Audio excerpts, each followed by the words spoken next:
Yeah, I know there's something different about me from the last video. I got a new ring! Social media. It's been a phenomenon that's been living with us for decades. Almost everyone you know uses one of these social media apps. Most of us use social media for free and accessible entertainment, staying connected with friends or making new friends, showing people what you've been up to lately, showing off how bloody attractive you are, or, you know, post crappy videos online. Couldn't be me.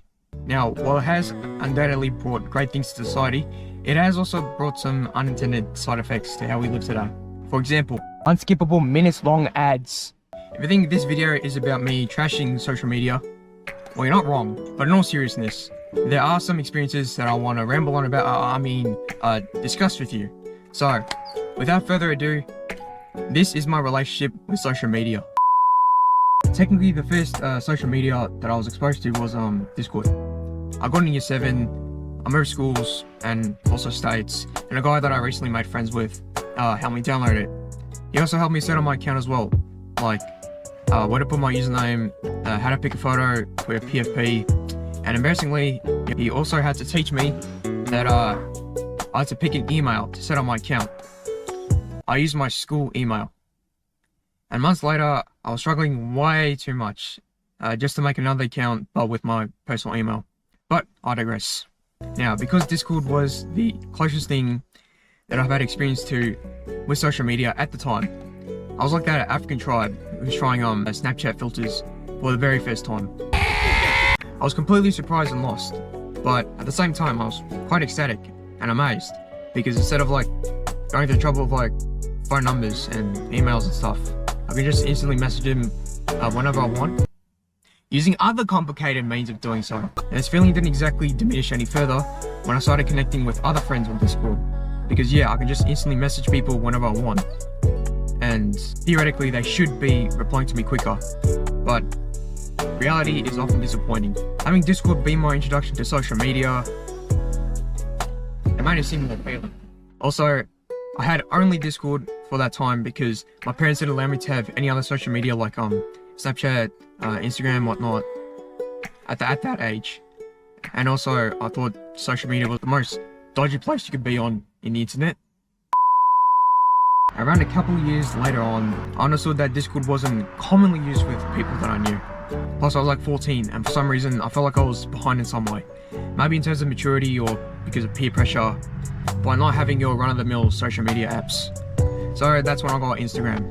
It's way easier to find and connect with other people. Discord, you can only write another person's username, and then they accept your friend request. Instagram, you can find someone pretty easily since most people use their actual names for their accounts. And then once you start following them, you get recommended a lot of other people to follow, who are usually mutual friends. So my pea brain thought that Instagram was a game changer and that's gonna make my life a whole lot better. Well, I mean, it did make it more convenient, but I want to say better, because I developed some pretty questionable behaviors. Like I said, I was insecure about being behind in many ways. Like what skills I should know, what things I should have, or what I should be doing at a certain age, behind socially or in terms of maturity. I noticed that a lot of my other friends had significantly more followers than me. So it gave me this messed up idea that having this many followers is the norm, or the more followers the better. I mean, that would apply if you were some sort of entrepreneur, but as far as I'm concerned, my friends were just regular teenagers. I also had a slight desire of wanting to be more popular and well-known at school. So I had a pretty long and stupid phase of just following other people just so I gotta follow back. And if they didn't follow me back, well then I just unfollowed them. But a bit later, so it didn't seem like it was for that petty reason. Not something I'm exactly proud of. For all I know, I could have destroyed like multiple chances of making new friends. I mean, that doesn't matter anyway, because I was never an extrovert in the first place. What also fueled these behaviors was when I saw other people making these posts about them going out somewhere. Whether it be the city, some holiday destination, or just anything that showed them having a great time, sometimes with friends or with their partners. Now, I don't post much, but this also affected my behavior in real life as well. And whenever I didn't post about it, the reason for that is arguably worse, which was because the day wasn't perfect or fun enough. When I had an opportunity to, I'd ask some of my friends, hey, do you want to go to X with me and Y? And these plans would be made a week in advance. Now, don't get me wrong, I still love and remember those hangouts, but one time some of my friends and I had a day out at the city, and at some point one of them was like, why are we here? What are we actually doing? Because we did make a haphazard plan, which was to have lunch, then watch a movie, and the rest of the day just screw around in Melbourne Central. We could have done that closer to where we lived, because a decent part of the day was to spend screwing around on the mall. But I ignored what he was getting at. That was a waste of time, because that was my first time going to the city without my parents. I was 16 then, but everyone had already done so. Or to my knowledge, everyone has already done so at an earlier age. I was again prioritizing satisfying that need to catch up with my peers.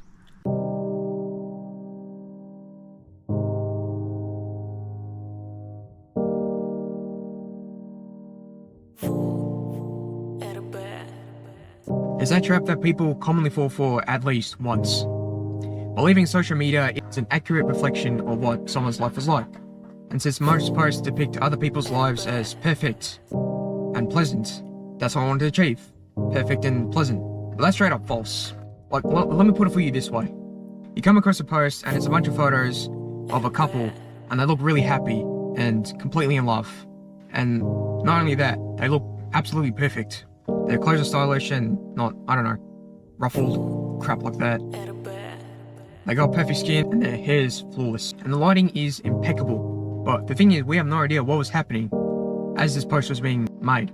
Perhaps the woman, or the man, or both, took a painstaking amount of time just to make themselves appear perfect, like fixing their hair or their makeup. They probably grabbed a bunch of poor Donnies off the street to take a buttload of photos and kept asking them to change the angle, the aspect ratio, or how much the camera should zoom in. And only just touch the surface. We don't know what their relationship actually is like. Like, you don't know what kind of fights they get into. You don't know if they're struggling with money or whatnot, or worse. You don't even know if the relationship is healthy, or if they actually love each other. I call this video a rant, so you kind of expect it to be kind of raw and authentic in a way.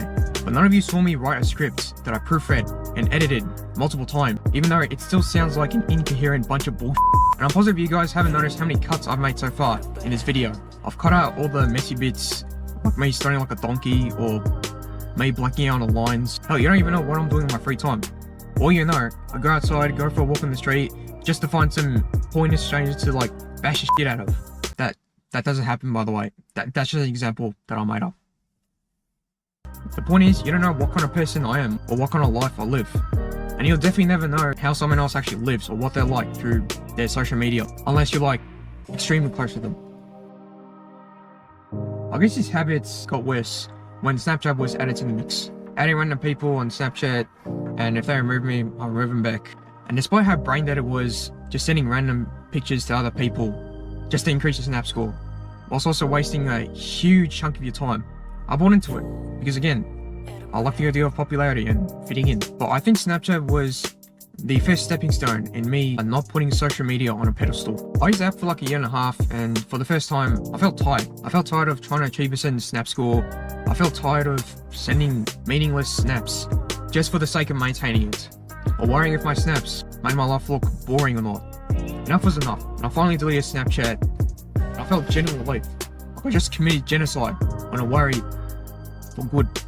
And sooner or later, a similar mindset carried it to Instagram. I was like, yeah, I can't believe I've been using Instagram like that for years. And that was pretty much when I just stopped caring about social media that way. And I probably might be thinking that I'm just a technophobe who's preaching against freaking Facebook, Instagram, Snapchat, TikTok, whatnot. No, I only say that for TikTok.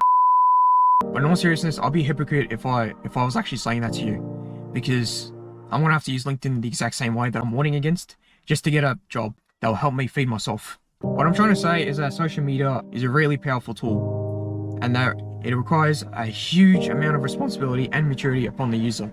If you use it irresponsibly, you will screw yourself over and perhaps hurt the people around you too. Because think about it. The main reason that I got Instagram was because I wanted to connect with a lot more of my friends more easily. especially since many of them didn't really have Discord.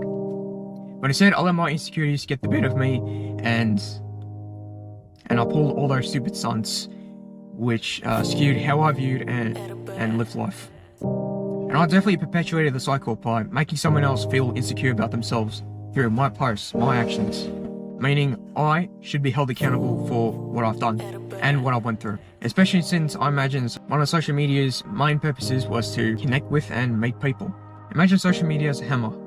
If you use it like it's meant to be used, you could create potentially amazing and or useful things that could benefit you or other people. However, if you keep treating it like a toy, eventually you and potentially other people around you will get hurt too, all because you were behaving like a jackass. Oh my god, I just realized I just described how sad my life is in detail, and now I want to share this shit online.